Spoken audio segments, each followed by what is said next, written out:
나는 이 책을 읽기 전에 자책을 많이 했다. 고쳐지지 않는 나를, 싫은 모습을 또 다시 하고 있는 나를 그러지 않으려 발버둥쳐도 그게 쉽지 않았다. 그냥 이유를 몰라 나의 우유부단하고 눈치 보는 성격을 탓할 뿐이었다. 이제 이유를 정확히 알았으니 노력해서 불행한 엄마로서 불행한 아이를 키우는 그런 잘못은 저지르지 말아야겠다. 나의 행복을 찾기 위해 한 걸음 나아가도록 할 것이다. 여러분들도 저와 같이 힘들지 않기를 바라며 오늘의 영상 시작합니다. 가수 G.O.D의 노래 어머님께는 벌써 20년이 지난 곡이지만 어머님은 짜장면이 싫다고 하셨어라는 가사를 들으면 아직도 마음이 뭉클해진다. 이렇듯 자녀를 위해 희생하는 부모의 모습은 보통 모성애, 부성애라는 단어와 함께 아름답게 묘사된다. 사실 나는 이 가사를 들을 때마다 슬프지만 동시에 마음이 무척 찝찝하다. 부모의 행복을 희생해 일궈낸 아이의 행복은 결코 행복이 될 수 없기 때문이다. 어쩌면 아이에게는 혼자 먹는 짜장면보다 엄마와 함께 먹는 짜장라면이 더 좋았을지도 모른다. 좋은 부모는 자녀를 사랑하고 자신도 사랑한다. 이런 부모들은 아이의 행복도 중요하지만 이를 위해 자신의 행복을 희생하지 않는다. 자녀의 욕구를 소중하게 여기지만 동시에 나의 욕구 역시 내팽개치지 않는다. 한편 어떤 부모들은 자녀를 사랑하지만 자신을 사랑하지 않는다. 이들은 자신의 불행을 자녀의 행복을 통해 보상받으려 한다. 내가 행복해지는 방법은 아이가 행복해지는 수밖에 없다고 생각하기 때문에 내 삶을 가꾸는 것은 포기하고 자녀의 삶을 가꾸는 데만 온 힘을 쏟는다. 자녀만큼은 무한한 가능성의 삶을 살아가도록 본인의 삶을 희생한다. 그러나 가장 안타까운 점은 부모의 행복이 자녀의 행복을 위해 희생될 때 자녀는 부모에게 마음의 빚을 진다는 점이다. 그리고 이 빚을 갚기 위해 자녀도 본인의 행복을 희생한다. 그렇게 서로가 서로의 행복을 위해 희생하지만 누구 하나 행복해질 수 없는 제로섬 게임이 되어버린다. 아람 씨는 엄마와 갈등이 있을 때면 이런 대화들을 주고받는 일이 흔했다고 한다. 엄마가 너 낳고 키우느라 얼마나 고생한 줄 알아. 내가 어떻게 엄마한테 이럴 수 있어? 내가 엄마 보고 그러라고 했어. 내가 나 낳아달라 그랬어. 냉정하게 들릴 수 있지만 사실은 아람 씨의 말이 맞다. 자녀는 자신의 삶을 선택하지 않았을 뿐더러 부모의 희생은 더더욱 강요한 적이 없다. 어떤 자녀도 부모가 불행하길 바라지 않는다. 엄마 아빠도 행복하고 나도 행복하길 바란다. 그래서 아이도 부모가 불행해 보이면 부모를 행복하게 만들어주고 싶어 한다. 아이가 엄마 아빠의 행복을 확인하는 유일한 방법은 기뻐하는 모습을 보는 것이다. 그리고 그 모습을 볼 수 있는 가장 확실한 방법은 부모의 기대대로 행동하는 것이다. 가령 피아노가 너무 배우고 싶지만 지난번에 태권도를 배운다고 했을 때 부모의 표정이 어두워졌던 것이 기억난다. 그러면 피아노를 배우고 싶다는 말도 꺼내지 않는다. 오히려 지난번에 시험 성적이 좋았을 때 엄마와 아빠가 기뻐하던 표정을 떠올리며 피아노는 무슨 피아노 공부나 열심히 하자라고 생각해버린다. 그렇게 아이는 부모를 실망시키지 않는 것, 부모의 기대를 충족시키는 것이 삶의 미션이 되어버린다. 심리 상담에서 자주 쓰는 심리 검사 중에 문장 완성 검사라는 것이 있다. 여러 미완성된 문장을 채워넣는 검사이다. 행복에 대해 묻는 질문에 아람 씨는 이렇게 답했다. 내가 정말 행복하려면 엄마가 행복해야 한다. 부모에게 마음의 빚을 지고 그래서 부모의 기대를 충족시키는 것이 삶의 미션이 되었을 때 생기는 문제는 크게 세 가지이다. 첫째, 미션에 실패할 때마다 죄책감과 수치심을 경험한다. 시험 성적이 떨어진 아이에게 엄마가 말한다. 넌 공부만 잘하면 돼. 내가 지금 못할 이유가 뭐야? 엄마 아빠가 이렇게까지 지원해 주는데. 이런 말을 듣는 아이는 화도 나겠지만 마음 한편에서 그러게 나는 왜 이것도 못하지?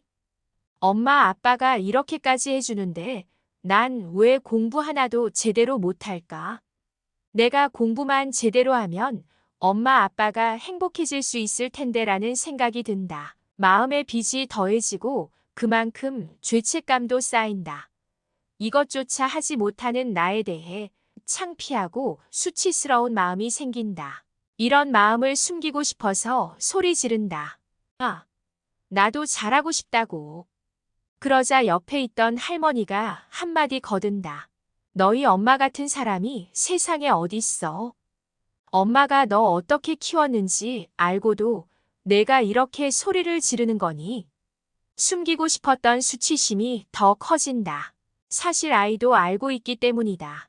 엄마가 얼마나 희생적으로 자신을 키워줬는지를 말이다. 그런데 보답은커녕 엄마의 작은 기대조차 채워주지 못하고 소리까지 지른 나는 아무래도 불효자인 것 같다. 그렇게 마음의 빚을 또 하나 정립한다. 여기서 한 가지 더 짚고 넘어갈 점이 있다. 희생자의 역할을 하는 부모가 자녀에게 기대를 전달할 때면 보통 나는 아무것도 바라지 않는다. 내가 뭐뭐 하기만 하면 된다라는 표현을 많이 사용한다. 이 표현은 마치 부모의 기대가 별거 아닌 것처럼 느껴지게 한다. 그런데 사실 뭐뭐 자리에 들어가는 기대들은 대부분 도달하기 어렵거나 기준이 매우 모호한 것들이다. 그 기대는 공부, 행복, 건강, 성공 등을 의미한다. 공부 잘하고 행복하고 건강하게 성공한 삶을 사는 것은 누구나 추구하지만 어려운 일이다. 즉, 부모의 기대는 잘 따지고 보면 자녀로서는 매우 충족시키기 어려운 목표라는 것이다. 사실 자녀는 충족하기 어려운 기대를 별거 아닌 기대로 여기게 되고 그 정도 기대조차 채워주지 못하는 자신에 대해 죄책감과 수치심을 반복적으로 경험한다. 둘째, 부모의 기대를 충족시켜도 죄책감을 느끼게 된다. 아람 씨도 엄마의 기대처럼 좋은 대학에 갔고 남들이 부러워할 만한 직장을 다니게 되었다. 대인 관계에서 어려움이 있었지만 그래도 엄마에게 충분히 용돈을 줄 정도로 직업적으로는 안정적인 상태가 되었다. 이제 아람 씨의 바람대로 엄마를 호강시켜줄 경제적 능력을 갖춘 것이다. 그런데 바람과 달리 엄마는 행복을 누리지 못한다. 아무리 용돈을 많이 들여도 15년 전에 옆집에서 얻어온 낡은 TV를 아직도 쓰는 엄마를 볼 때 옷을 사러 가도 항상 행사 매장만 기웃거리는 엄마를 볼 때마다 아람 씨는 마음이 답답해서 터질 것만 같다. 아, 궁상 좀 그만 떨고 그냥 사라고. 라며 짜증내고 핀잔을 줘도 엄마는 못 들은 척한다. 자기 행복을 희생해온 부모는 자기 자신을 행복하게 만드는 법을 잊어버린다.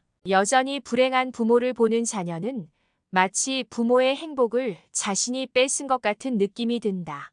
아무리 봐도 힘들어 보이는 엄마가 너 때문에 엄마가 사는 거 알지? 라고 할 때 우리 마음은 이 말에 괄호 하나를 추가해서 받아들인다. 엄마가 나 때문에 이렇게 불행한데도 참고 살고 있다. 아이러니하게도 자녀가 부모의 불행 원인이 되어버리는 것이다. 부모의 삶을 불행하게 만들었다는 죄책감은 평생 마음의 빚으로 남는다. 셋째, 대인 관계에서 타인에게 자꾸만 희생적인 모습을 보인다. 사람이 태어나서 처음으로 맺는 인간관계는 부모와의 관계이다. 그래서 나와 부모의 관계 패턴은 내가 이후의 삶에서 타인과 관계를 어떻게 맺어야 하는지에 대한 기초 자료가 된다. 따라서 부모와의 관계에서 익숙해진 희생의 패턴은 이후 모든 대인 관계에서의 기본 패턴이 된다. 학교와 직장에서 만나는 사람들, 나아가 나의 결혼 상대, 내 아이와의 관계에서도 자꾸만 희생하는 자신을 발견한다. 의는 아람 씨도 마찬가지였다. 어제는 회식하느라 엄청 피곤했어요. 부장님 옆자리에 앉아서 더 피곤했던 것 같아요. 어쩌다 부장님 옆자리에 앉게 됐어요. 다들 못 본 척하면서 옆자리 앉기를 꺼리는 것 같더라고요. 그래서 그냥 제가 앉았죠. 아람 씨는 그걸 원했어요. 당연히 싫었죠. 그냥 다른 사람들도 다 싫어하니까 제가 총대 맨 거죠. 뭐, 아람 씨의 총대 매기는 비단 회식 자리에서만이 아니었다. 회사에서 옆자리 직원이 업무 부탁을 하면 본인 일이 아무리 많이 쌓여 있어도 거절하지 않는다. 심지어 상대방이 부탁하지 않아도 곤란해 보이면 먼저 다가가서 뭐 도와드릴까요? 라고 물으며 일을 나눠받는다. 본인 일에 나눠받은 일까지 더해지고 갑자기 터진 일까지 더해져서 아람 씨 혼자 늦게까지 야근하거나 주말 출근을 하는 일이 부지기수였다. 그럴 때마다 열불이 터졌지만 사람들에게는 웃으면서 괜찮아요 라고 말하고 속으로는 난 왜 또 이러고 있지 라면서 자책만 했다. 이런 일들이 반복되다 보니 사람들의 마음속에서 아람 씨는 점점 만만한 사람이 되었다. 점점 무리한 부탁을 쉽게 하는 사람, 무례하게 일을 떠넘기는 사람이 생겼다. 어느새 정신 차리고 보니 옆자리 직원의 고정 업무 중 하나가 아람 씨에게로 자연스럽게 넘어와 버리기까지 했다. 분명히 아람 씨를 만만하게, 무례하게 대하는 사람들의 태도는 잘못이 있다. 그러나 그들이 아람 씨를 무례하게 대해도 괜찮은 사람으로 여기게 만든 데는 아람 씨의 몫도 있다. 아람 씨의 희생적인 대인관계 패턴이 그것이다. 엄마의 희생적인 관계 패턴이 그대로 재현되는 것이다. 이렇듯 자녀를 향한 과도한 희생은 자녀가 지나치게 타인 중심적인 인간관계를 맺게 하는 결정적 요인이 된다.